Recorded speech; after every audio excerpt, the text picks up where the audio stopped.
It's Deprogram, the podcast where we try to get you into a band or an artist. That's right, we've done all the work for you. All you have to do is push play and listen. And my name is Justin, and this isn't a regular episode of Deprogrammed. And if you've stumbled on this randomly, hi, please hit subscribe. That would be great. We are a podcast where we do indeed try to get people into bands, and I'm band curious is the way I've been pitching this for the last year and a half or so. I'm curious about why people like bands, and we have a discussion about the band and then come together to try to create a top 10 starter kit list for you in case you are like me and have never gotten into the band. So that is what what it usually is. If you've stumbled on this is a daily pod that we're trying to do, just to kind of get into the weeds a little bit on the show and other musical topics and discussions coming soon. But right now you're stuck with just listening to me ramble on for perhaps 10 to 15 minutes. I'm sorry. But today is a Q&A episode because it is Friday. I got a similar question here from both Gavin and their Deprogrammed username is Huzzah. But it's, what are some bands, artists you didn't know anything or hardly anything about prior to doing an episode that have since been on regular rotation or become a favorite?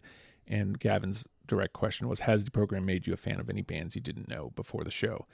So, yes. I briefly talked about this on our year one episode. Devo was the first one that did that. It was in that first year, and it was a discovery for me. And I'd never heard Girl You Want, and I was like, oh my God. And, I'm still not a huge Devo fan, but that was the first time, I realized that was going to be a thing that was going to happen on this show. That same first year, we did Superdrag, and I wouldn't have called myself a fan of Superdrag before the episode, but I did. I told this on the episode, and I've told it God knows how many times since, that I scooped up In the Valley of Dying Stars in the dollar bin at Warehouse Music, and I loved that record. And then just kind of stopped following the band. Didn't really kind of get into them, so it was an excuse to get into them when we did the episode on them. And it was the first time it was a discovery for all three panel members. As far as I know Jenny's still into Superdrag, but Superdrag is a pretty heavy rotation band for me. Specifically, In the Valley of Dying Stars, of course, and Destination Ursa Major. That song comes in and out of my life frequently, but the record I go back to most of all is the follow-up one, which I'm hoping comes out on vinyl, because they're going to be coming up. They just did Regretfully Yours, so I'm hoping Head Trip in Every Key gets a vinyl repressing, because I would love to have that in my collection. So hopefully that answers that question. I can throw out a couple more here. Jimmy Eat World is one of my favorite bands. And although technically speaking, in the summer and winter between when the show stopped in 2017 and before we came back in 2018, I grew into a Jimmy Eat World fan. So technically speaking, it wasn't the show, but the show existing is the reason I finally took the dive on Jimmy Eat World, even though I didn't do it for the show, if that makes sense. Paramore, same thing, except I listened to it with purpose for Paramore and have since become a huge Paramore fan. Mets, the most recently, they're pretty constantly in my rotation. And Failure, if I were to stretch out a top 10 of my bands, those two might sneak in. I'd really have to think about it, but it's pretty flexible from 3 to 10. So it kind of depends on the day.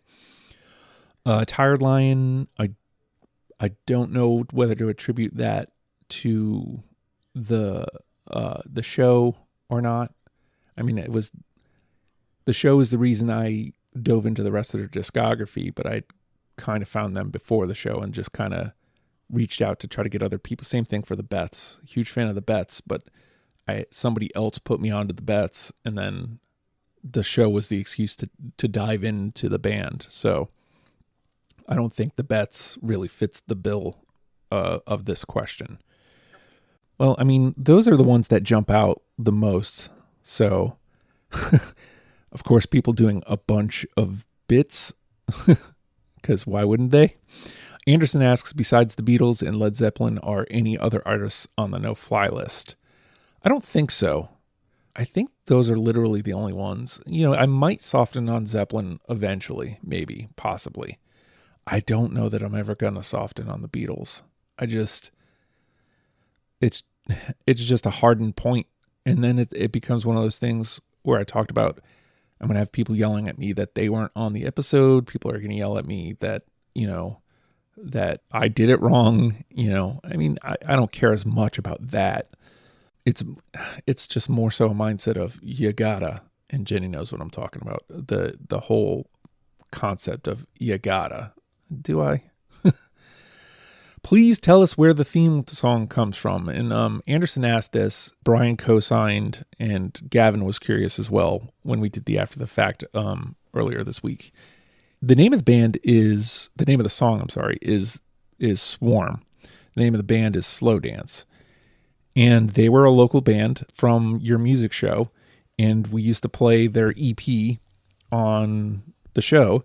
And that song specifically, it's an instrumental band, and I'm gonna make sure it's still on Bandcamp, so you can get that song. The name of the song is Swarm. The name of the band is Slow Dance, and it came from doing Your Music Show. That's how I know about it. To answer the question the most directly. Let's see what else we got here. Otto doing a bit. I have a deprogrammed question. I've been listening to the old shows from the beginning. Are you on every single one? I'd like some variety, please. All right. Then I put up the one-off suggestion signups, and let's revisit suggestion sign up. If you would like to get on one of those, jump onto the Discord. All right, and then I think this is our last question for this week. Adam asks some future Q&As. How many countries have been represented in the show? What's the biggest argument or disagreement you can remember happening on the show? What bands have surprised you and have become a part of your own listening now? Do you sometimes have to pretend like an artist for the sake of the show? Okay, so we'll start with how many countries have been represented. You yourself, Adam, and Josh, Ash, Jamie are all from Australia. We've had Canadians, a couple Canadians, I believe. We've had a Scotsman. We've had an Englishman. We've had a Welshman. And of course, most of the people come from the United States that have been on the show. So 6. Andrew's one of the Canadians. And the other Canadian, oh no, slips my mind. No. She did the Tragically Hip episode with us. But most people are American. So what was that? 6, 7 countries represented. I found out recently that somehow China is like really high on our list all of a sudden of people listening. Curious about that. What's the biggest argument or disagreement you can remember happening on the show? So the natural one to go to that I remember that I was a part of was Pour Some Sugar on Me, Def Leppard. And if you haven't listened to that episode, I've explained this ad nauseum on After the Facts because it's come up a lot, but it's never been put into the free feed. What people don't understand about that episode, why I was so testy, was I think Def Leppard was our 3rd episode that day. It may have only been the 2nd, but the knock on me, the punch on me used to always be Justin doesn't like the hits. And that used to be, everybody's argument of why I wouldn't have something. And I kept insisting with Pour Some Sugar on Me, that wasn't the case. It wasn't because it was a hit. It was because there were songs that I liked better by them. And the panel persisted that Pour Some Sugar on Me should be on. And I said, I don't like how it makes me feel. I like there's so many songs here that I actually do like, and I don't understand why we would put the one that makes me feel weird. Why would that be the one that we're going to bat for here? And I mean, hindsight being 2020, I didn't think of this in the moment, but if they would have just backed off then and waited until it came up in conversation later in the episode, I probably could have been persuaded. But instead, they decided to hound me, and somebody even said, "We'll see, dude. We'll see, dude." And then I said, "Yeah, we will see. This is my show. We don't do that.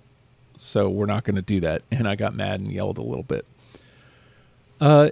Again, I was testy because we drove up to Fredericksburg for Alfredo sessions, and we were doing a lot of episodes that day. It doesn't excuse my behavior, but it does explain my behavior.